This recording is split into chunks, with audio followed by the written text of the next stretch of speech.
In the mid-2000s, entertainment was going through a transformative period. At the turn of the century, TV had the most eyes it had ever had on broadcast programming, accompanied by, of course, the looming threat of the oh-so-ever new and evolving internet just around the corner. In this sweet pocket of time where CRTs were out and HD was coming in, where denim on denim was cool and the rest of fashion was so... you know, and when Walt Disney dominated the kids' TV entertainment marketplace. The Disney Channel, a premium cable service started in the 80s which quickly turned from a place to see all of Walt's stupid drawing crap to a production factory of teen-led family-friendly sitcoms and direct-to-TV movies. And for a lot of people, this was our childhood. I'm talking Sweet Life of Zack and Cody, Hannah Montana, That's So Raven, Lizzie McGuire, and then if you're even younger like me, you're watching Wizards of Waverly Place, Good Luck Charlie, Sweet Life on Deck, this time they're on a boat, Austin and Ally, and Dog with a Blog. Yeah, he's blogging it up, and oh my, that's the most racist shit I've ever read in my life, what the fuck? They not only did silly shows with laugh tracks for kids, but even sometimes direct-to-TV Disney Channel original movies, or as they're better known, DCOMs. I know nowadays the term straight-to-TV or even straight-to-streaming feels like this emoji personified, but back then these were a huge deal. I'm talking the Cheetah Girls, I'm talking the Luck of the Irish, I'm talking the Even Stevens movie. But in 2006, everything changed. Disney Channel released a movie that was such an unexpected hit that I think even they were not prepared for its reverberations through the pop culture zeitgeist. And that movie was, of course, High School Bro, are you gonna let me speak? Oh my god, Xander's Cut from hit YouTube channel Xander's Cut? What are you doing on my bookshelf? You seriously don't remember? No. Seriously, man? Should I? 6 months ago, you sent me a Discord message about how High School Musical had consumed your life. You said you needed my help, so I crawled inside an envelope, mailed myself all the way to Australia, but you don't open your mail like ever, so I had to claw my way out and climb up here. Oh.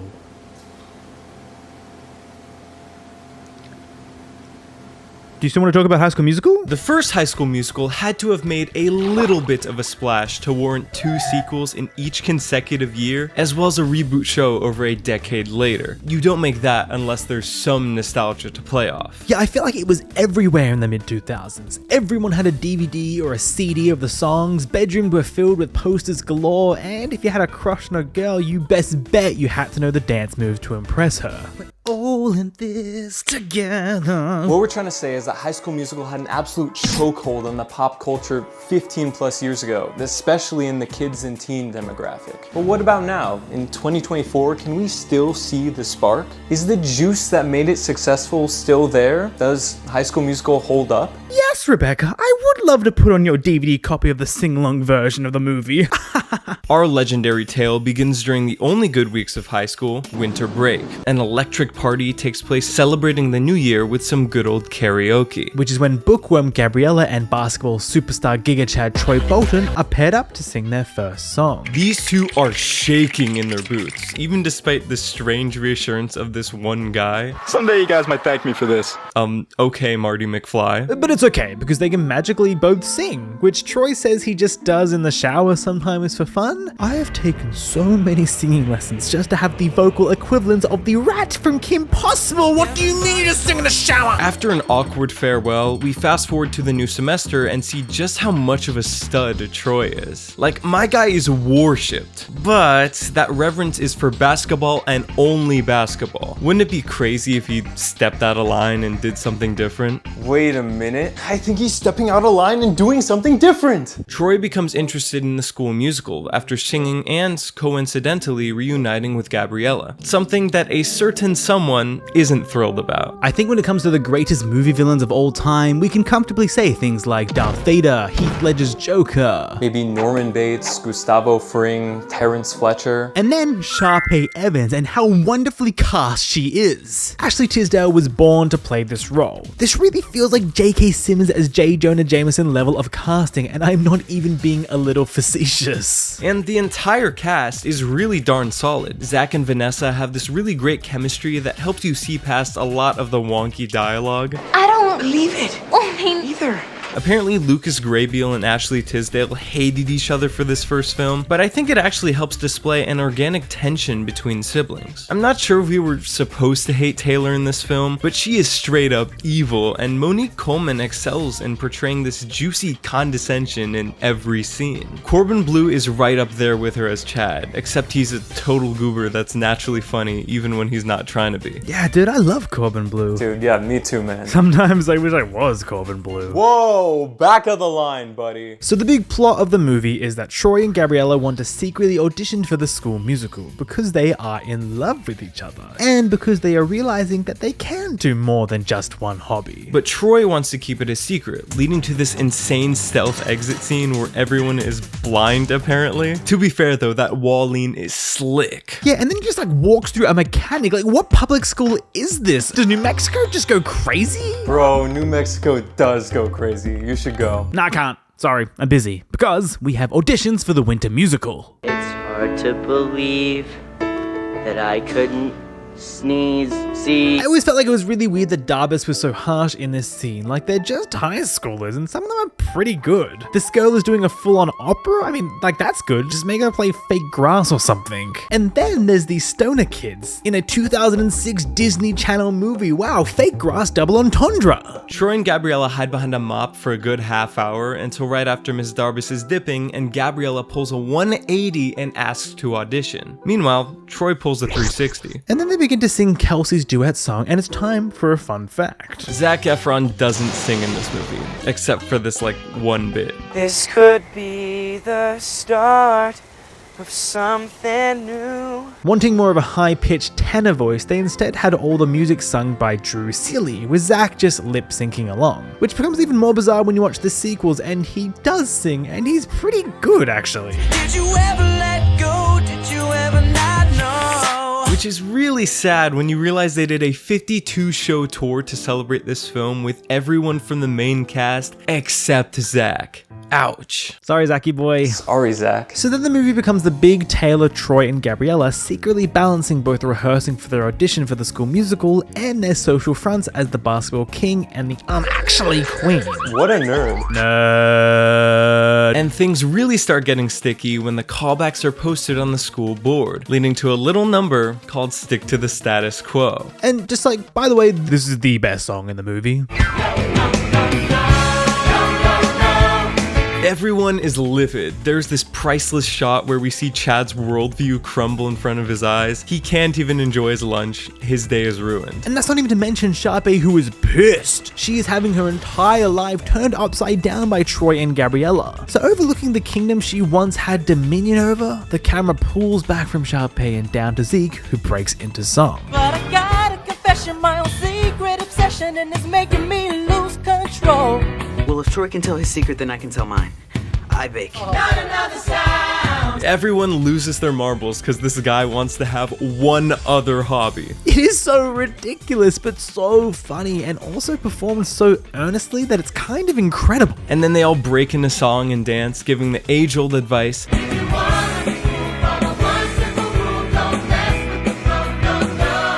We get the same thing with Martha, who wants to hip-hop instead of just being a nerd. And then this stoner skater guy Ripper, who actually wants to play the cello. And it's so funny keeping an eye on him throughout the song because sometimes he has a cello and then in other shots it just vanishes. Also, wait, how do you know his name is Ripper? I have my own secret confession, actually. Is this a bit? Xander from Xander's Cut hit YouTube channel. Once upon a time I was in high school and I was in a production of High School Musical, and I played Ripper, the guy who wants to be a cellist. I literally don't know what you want me to say. Do you know the actor got arrested for holding up a pizza joint? What? This song is the perfect combination of this story and movie. All the narrative elements of the characters' wants come clashing together in this perfectly performed sequence. It's electric and exciting whilst being the perfect level of cheesy. It's catchy and memorable, and then you get this iconic villain bridge part by Sharpay. This is not what I want. this is not what I planned. People always go, why do they hate singing and dancing, but then they sing and dance? And like, you numbnuts, that is what a musical is. It's an exaggerated camp expression of emotions. When a character can't express simply what they want through words, they begin to sing, and when that becomes too much, they dance. And the drama of the movie is the highest it has ever been right here, leading to this intense, complicated school-wide number. You know, maybe you're the real nerd here. Oh. Well, if I'm the nerd, why did I just edit you having Gabriella's nacho cheese fall onto you? Checkmate! It feels like everybody hates these two together. None more than Troy's own dad, the coach of the basketball team. She's just a girl. But you're not just a guy, Troy. He's a 5'8" white boy from New Mexico. He's not gonna get onto the NBA. And as their deplorable decision to audition continues to tear the social fabric of East High into little pieces, it's only natural that Troy and Gabriella have to face the repercussions. And then their friends trick them into actually breaking up. They set Troy up to give this dramatic monologue. And you can really tell they put a lot of effort into this plan because they went out and spent a few grand on a portable 4K camera in 2006. So Troy is back with the boys and Gabriella sings his sad ballad. It's not too great. Yeah, it's boring. Realizing his mistake, Troy then sneaks into Gabriella's house. And with drip like that, how could he not win back her heart? Oh. I wasn't knocking you, man. No, it's fine. I'll go change. Also, to unsuspend my disbelief for a moment, isn't this like mad creepy? If I were her, I would actually be terrified. Yeah, no, it's absolutely insane that he does this and thinks it'll work, and yet somehow it does? Huh? This brings us to the chaotic final act. Troy's gotta win the big game, Gabriella's gotta win the decathlon, and the final audition on top of that. But uh-oh, they're all happening at the same time! So they come up with this convoluted plan to hack the scoreboard and make a stinky potion or something. But they're the geniuses and not me, because it works flawlessly and they make it just in time for their big duet. Which they rock! But at the last moment, Gabriella gets stage fright, and then coming all the way back to the start, Troy is there for her, and they sing the song. You know the world can see us. They blow the Evans siblings out of the water, return to the court, win the championship, and now it's time for... We're all in this together. So that's the recap, but it doesn't answer our big question. Does it hold up in 2024? Let's find out. So this film came out 18 years ago. It's old. And we're gonna rank its hold-up ability via 3 categories: rewatchability, the music, and... fashion. And we have a lot to talk about with all of that. I think a big thing to consider when asking if something held up is, can it be introduced to new audiences? And for High School Musical, yeah! It's really a timeless tale, not bound by the year it came out in or anything. Like, there isn't any talk about if that Illinois senator is gonna run for president. You know what I mean? God, sorry man, I thought I'd just do a Jon Stewart-esque political commentary. Fuck me, I guess. The one funny thing about watching it in 2024 though is all their technology. You got these ancient cell phones and these big chunky laptops and TVs. It's so great. And in terms of rewatchability, yeah! I mean, I think it's just as good now as it was then. The songs definitely have a 2000s pop flavor to them, but they are executed so well with their visual brilliance and great choreography that they're still a treat. And like, it's all just theater, innit? It's a musical. Musicals have been around forever and are still watchable, and guess what? They're gonna continue to be around. But one thing that always confuses me on a rewatch is the musical they're auditioning for. What in the world is Twinkletown about? I will not allow my Twinkletown musicale to be made into farce. Yeah, like I didn't realize till I was way older that we don't actually see the musical they are doing in High School Musical. So we know that the 2 leads are named Arnold and Minnie. Okay. And we can assume it's a romance, given the lyrics, You were always right beside me. which could possibly be this climactic confession number. And the song Breaking Free that Troy and Gabriella sing for their callback audition is another duet, but it's not of a romantic variety. So perchance this song would take place before Arnold and Minnie realize that they are in love with another. Perhaps the 11 o'clock first act ender. We're also not counting Sharpay and Ryan's bop to the top because it wasn't written by Kelsey, aka the composer of the entire musical, putting every other 17-year-old to shame. And there are clues all over the place in the movie to what the musical might actually be about. Like on that callback sheet, there is another callback listed at 4 p.m. for the character, the incredible Mr. Shane. Who is coming up with these names? And we see that the person with the callback is a character called Scott Arneman. And if you look up who that was, it was just a guy on the art department for the movie. So that's cool. But there are more clues, like how there's this giant tree that Coach Bolton hates with all his being. What the heck are those two doing in a tree? And not only is there a giant tree, but also this giant moon face that is painted incredibly well for a bunch of detention slaves. So far, we know that Twinkletown follows the story of Arnold and Minnie, who team up at some point for something, potentially against the incredible Mr. Shane. And after a while, they realize they've been in love, potentially under a creepy moon or a tree. What the heck are those two doing in a tree? And that is everything that we could find about the musical inside of High School Musical, which was a lot more boring than the musical itself, so it's probably a good thing that they didn't show it. But that's enough of that. Let's swap over to fashion.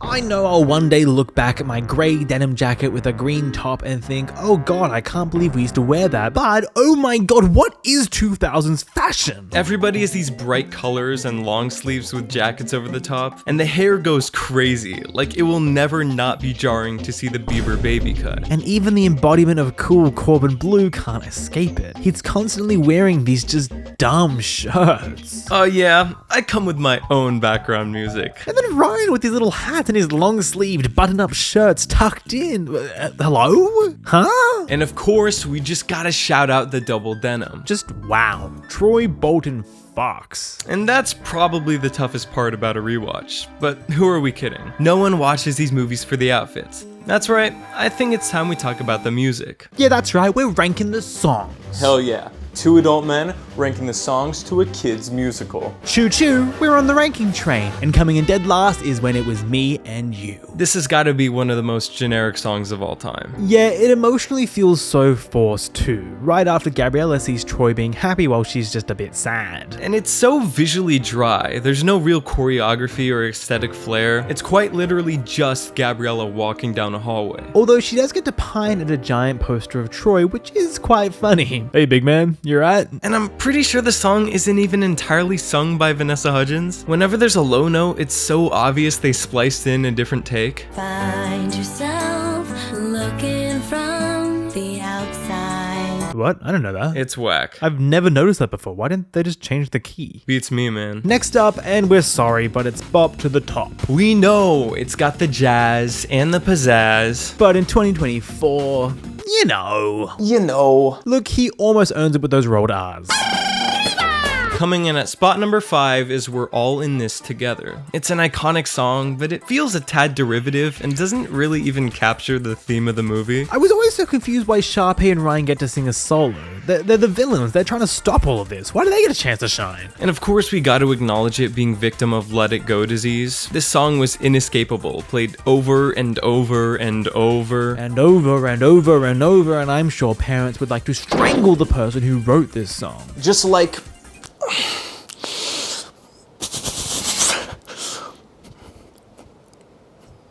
Yeah man, we know what strangling is. Sorry, my bad. And you want a hidden detail no one talks about? Look at this extra who is clearly in love with Zac Efron. Damn, she's not letting go. I wouldn't. What? What? Why would you say that? You don't control me. Next, we've got the song that starts it all, Start of Something New. It both refers to the beginning of Troy and Gabriella's love, as well as the start of something new, a la a multi-million-dollar IP for Disney. It's got banger vocals, it nails its cheesy love song vibe, and they have this weird but cute detail where the TV is showing other stuff filmed. It's got this funny bit where Troy begins to walk away after singing his verse until hearing Gabriella, like, whoa, the voice of an angel, I gotta stay for this. And now we're down to the top 3, and coming in at that third place is without a doubt breaking free. Or as a 28-year-old Zac Efron trying to escape the franchise that made him famous would call it, Soaring Flying, isn't it? No, come on, Zach. There's 3 movies of songs, guys. As the final climax of the movie, the culmination of the emotional trial and tribulations not only Troy and Gabriella go through, but the entire student body of East High, it just nails it. it really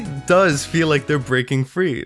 That's right, I said it. There's something so cathartic and liberating as they dance around the stage and their entire theater of friends cheer them on. It's like poetry in motion. This, to me, is cinema. But it's still beat out by song number 2, Get Your Head in the Game. If you described basketballs bouncing to supply the rhythmic beat of a song, I'd tell you to pack it up and go home. But they do, and it just works so well and is so catchy while also sounding so original. And visually, it's such a great treat. Having this incredible basketball choreography that is 1, interesting to look at, 2, matches the energy of the track, and 3, perfectly represents the emotional crisis our boy Troy is going through. Which is actually one of the brilliant things about this song. It's like he is trying to suppress this new feeling, this love of singing, by stuffing his head double down into the only thing he knows, basketball. Which is then shattered open when that new sensation breaks through into this solo with a spotlight and his basketballing teammates drop to the ground in shadow. Should I go for it?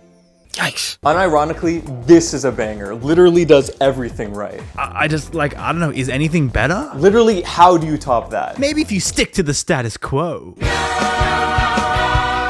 This is the best song by far, maybe the stupidest as well, but that's part of the charm. The idea is that all of Troy and Gabriella's friends are so upset by the fact that they're leaving their one hobby zone and trying new things. Because everyone knows you can't try new things. Yeah, that would be stupid! It's a dumb concept, sure, but they sing and dance with such tenacity and flair that you can't help but sit down and listen. And it's great, and all the music is great. So now let's add all of our things into a pot and answer the question, does it hold up in the year of 2024? So yeah, the movie has legs in 2024, even though the Disney Channel isn't really a thing anymore, or a thing with cultural relevance at the very least. It's safe to say that this is probably the most iconic thing that ever came from it. The talent are all super fond of their time in the movie, and even a decade plus later, it was used for a spin-off show on Disney's new streaming service, which then boosted a new talent to global success. And being so beloved by so many people who have now grown up to host watch parties or lead karaoke nights, or maybe just 2 adult men making a video essay on it. So yes, High School Musical is still a good movie in the year 2024, both for a first-timer and for a die-hard Wildcat. But is it the best in the series? Well, that's a question only I can answer, over on my channel.